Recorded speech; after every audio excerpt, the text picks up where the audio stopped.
Como uma foi encontrada em Birité, outra foi encontrada lá no João Pinheiro. Cada delegacia era responsável por um homicídio e elas não se comunicavam, né? Não existia comunicação entre as polícias para poder falar assim, aqui ó, chegou uma vítima aqui que tem um padrão que é parecido com essa que chegou aí, né? Tem material genético aqui nessa aqui que é igual ao material genético dessa aí. Não tinha essa comunicação. Mas assim, havia um maníaco sexual solto. A polícia não erra aí? O que acontece? A gente começa a buscar outras fontes de informação. A gente começa a explorar criminosos sexuais. A gente conversa muito com o pessoal da Delegacia de Mulheres também. E eles tinham um mapeamento de criminosos sexuais. O volume de crime sexual era muito grande. Não era uma coisa simples. Haviam outros homicídios que estavam ocorrendo na região metropolitana de Belo Horizonte. Não era um caso exclusivo ali, era só o maníaco de Contagem, não. Tinha diversos crimes acontecendo, de toda a natureza. 2 vítimas antes da sua mãe. Esses crimes haviam sido registrados na mesma delegacia? A polícia não se atentou? Não, é problema de ego entre os delegados, problema de ego entre as polícias. Qual polícia que é melhor, qual delegacia que é melhor, qual delegado que é melhor. Só essa que é a explicação. A equipe de investigação falhou?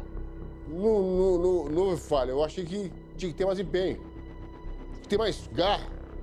Entendeu? Tinha que ter mais garra na investigação. A investigação só avançou quando a Polícia Civil recorreu à ajuda de uma criminóloga de São Paulo, especialista no estudo de assassinos em série. Como é que você acha o dono de um DNA? Ali eu fiz o perfil daquele assassino, estuprador assassino. Todas as mulheres foram atacadas nos seus carros, falando no celular. Todos os chips ele jogou fora. Precisava, então, localizar os celulares, que era o que ele, de fato, levava. Como todo serial killer, Marcos Trigueiro levava um troféu de toda a cena do crime. O celular de cada mulher que ele matava. Essa era a marca dele. Esses objetos tão simbólicos para o assassino também foram fundamentais para que ele fosse parar atrás das grades. A promotora Manuela Faria atuou no júri do caso de Adna Feitor Porto, a primeira mulher vítima de Marcos Trigueiro. Ele subtraía o celular das vítimas, no caso de Sarzedo, ele subtraiu o celular da vítima e passou a utilizar esse celular. Por que você levava o celular de todas as vítimas? Até hoje eu não sei por que eu subtraía o aparelho das vítimas. Você se considera um serial killer? Não. Na avaliação que foi feita a seu respeito, por uma criminóloga logo após, ela diz que você levava o celular como um troféu. Você já parou para pensar nisso? Nunca pensei que isso fosse um troféu. Ter aquela mulher, esticar o tempo de memória, sentir de novo toda a adrenalina da ação dele. É isso que o celular propiciava para ele. Ele era dono, ele se lembrava, ele revivia tudo aquilo. E assim que essa memória vai esmaecendo, vem a próxima vítima. É todo o ciclo de um serial killer, é esse. A polícia conseguiu identificar, através do e-mail desse aparelho, a região em que ele estava sendo utilizado. E a partir do momento em que surgiram outras vítimas que também tiveram o telefone subtraído utilizado pelo acusado, eles constataram que esses outros telefones também estavam sendo utilizados na mesma região. A pista ela surge a partir do momento que a ex-mulher do Trigueiro usa um dos telefones que foi furtado das vítimas.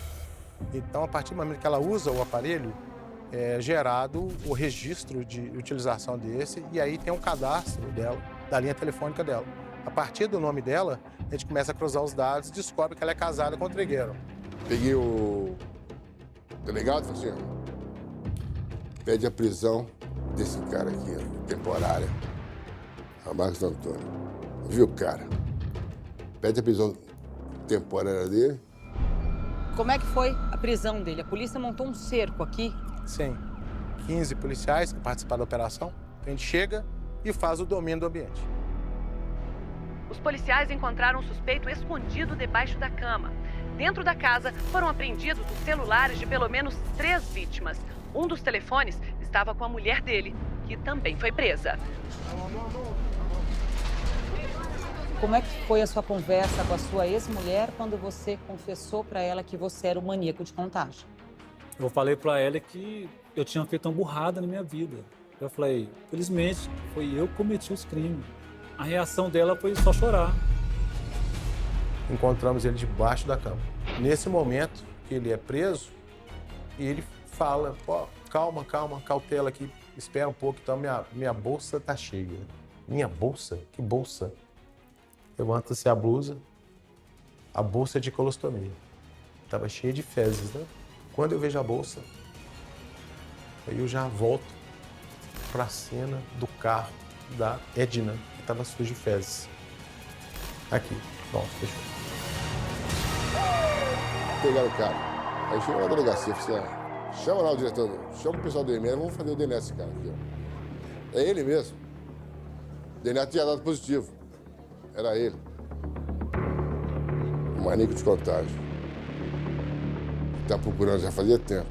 Tanto é que quando eu estava interrogando o maníaco, eu senti um cheiro de fezes violento. Você, vem cá, meu irmão. Você, vou falar português, cara. Você peidou? Ele falou assim. Ele ficava quieto, sabe? Ele falou assim, caçamba, que feio de merda violento. Entendeu? Eu tava meio cismado. Aí daqui a pouco levantou. Mais uma dica que é o cara. A bolsa de colostomia estava A bolsa de colostomia. Cheia de fezes. Está fedendo. Se você não tivesse sido preso naquele momento, quantas mulheres você teria matado? Se eu não tivesse sido preso naquele momento, talvez poderia acontecer, né? Outros assassinatos, não sei. Com a prisão do serial killer em fevereiro de 2010, outros crimes cometidos por ele vieram à tona. Algumas mulheres depois teriam te reconhecido pela televisão. Sim. Fabrícia, Sim. você foi condenado pelo estupro dela. Mas nem conheço. Como eu te falei, tem condenações que eu fui apenado, coisa que eu não fiz. Apenas porque você passou na televisão, né? E talvez incompetência, né? De investigar o caso, de dar, né, a resposta à sociedade. Agora presta atenção nessa parte da história que é muito importante e que causa revolta. Todas essas mortes do Trigueiro poderiam ter sido evitadas. Era para o Marcos ter sido preso anos antes. Ele tirou a vida de um taxista e confessou o crime. Só que nunca foi julgado. E aí, seguiu livre para matar.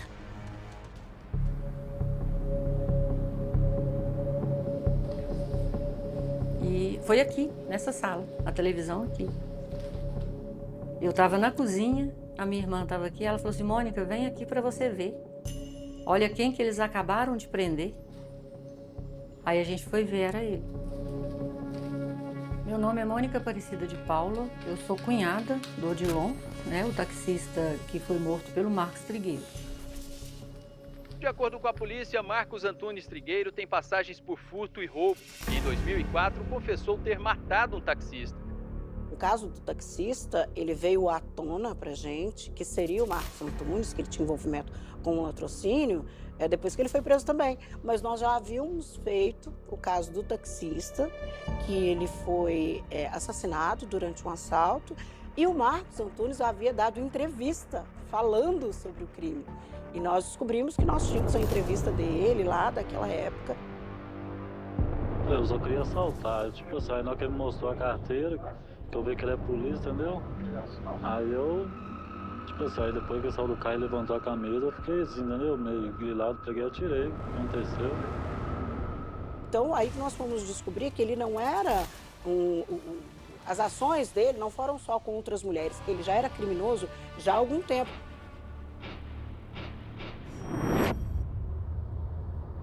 Olha, o Odilon, ele foi levar a minha irmã no hospital, ela estava de plantão no dia 7 de setembro de 2004.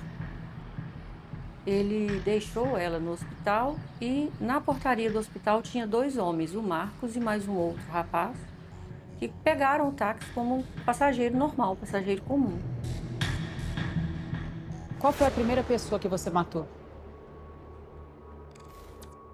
A primeira pessoa foi num assalto que, felizmente, a pessoa reagiu, né? E eu estava armado e, naquele momento, ele estava trabalhando com essa pessoa e não sei se ele era, né, servidor, alguma coisa assim. E foi aí que ele reagiu e, né, eu disparei. Ele disparou a arma e acabou falecendo. Ele olhou dentro do bolso da camisa do Odilon e ele viu a carteira do Odilon de polícia. E segundo o próprio depoimento dele, ele matou o Odilon porque ele viu a carteira de polícia dele. E o Odilon era um policial aposentado? Ele era um policial rodoviário federal aposentado. E, né, trabalhava como taxista. Foi dia 9 de setembro que ele matou o meu cunhado. E no dia 29 de outubro foi expedido o alvará de soltura para ele, porque, de acordo com o juiz na época, não tinha prova suficiente de que tinha sido ele que tinha matado, porque ele tinha alterado o depoimento dele e falou que não tinha matado meu cunhado. O caso da morte de Odilon só foi julgado em 2015, quando o Trigueiro já estava preso por assassinar as 5 mulheres. O senhor consegue encontrar erros nessas prisões do Marcos, no trabalho da polícia, no trabalho da justiça, no trabalho do Ministério Público? Vimos críticas aí de um delegado de polícia. A gente prende um cara hoje, amanhã está na rua. Então, o caso dele matou o taxista, ele foi denunciado. E vai falar que o Ministério Público errou? Não. O Ministério Público denunciou com plena convicção da autoria do fato. A gente não consegue entender o porquê daquele alvará de soltura, o porquê de não ter-se uma causa, o porquê, uma justificativa, se ele confessou, se ele levou até onde estava o corpo do Odilon. Se essa investigação tivesse sido feita a contento, o processo tivesse sido realizado, o latrocínio, a pena mínima é 20 anos. Jamais esses crimes do manejo de contagem industrial ia acontecer. No mesmo ano em que matou o taxista Odilon, Trigueiro cometeu mais um homicídio. O crime aconteceu em dezembro de 2004. Segundo o irmão da vítima, Marcos Trigueiro entrou na pizzaria armado, colocou todo mundo de joelho, roubou mais de R$8 mil em dinheiro e cheques que estavam no caixa, roubou também a bolsa de uma cliente. Depois, deu um tiro na cabeça de Davi Ferreira Azevedo. Você nunca esteve naquela pizzaria? Nunca estive naquela pizzaria. Eu nem sei onde fica, não conheço o dono, não conheço o irmão dele, mas simplesmente porque eu apareci na televisão, talvez, né, eu tenho uma aparência, né, muito, né, talvez, né, o assassino, né, do irmão dele, e por causa de parecer, falou que foi eu, fui condenado. Um crime permanece sem solução: a morte de uma enteada que Marcos Antunes Trigueiro registrou como filha. A vizinhança ainda está perplexa com a notícia de um crime covarde. Um bebê de 3 meses morto por traumatismo craniano, provavelmente provocado por socos ou pontapés. A criança teria sido a 8ª vítima do criminoso preso nesta semana. Quem que é Mariana? Não conheço. Você não teve uma filha chamada Mariana? Você teve uma filha bebê que faleceu?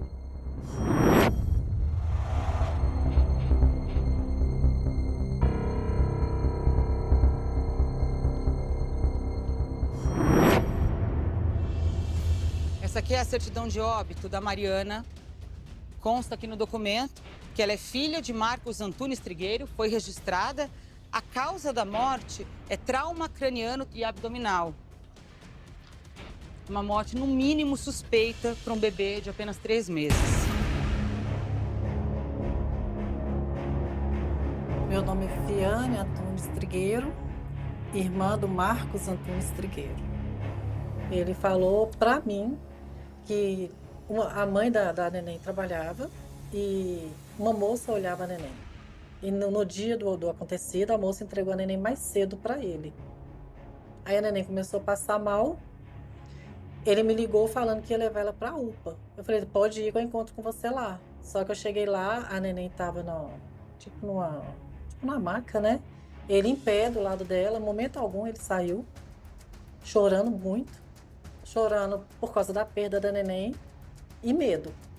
Porque, querendo ou não, ele já tinha sido preso e tal, então ele ficou com medo.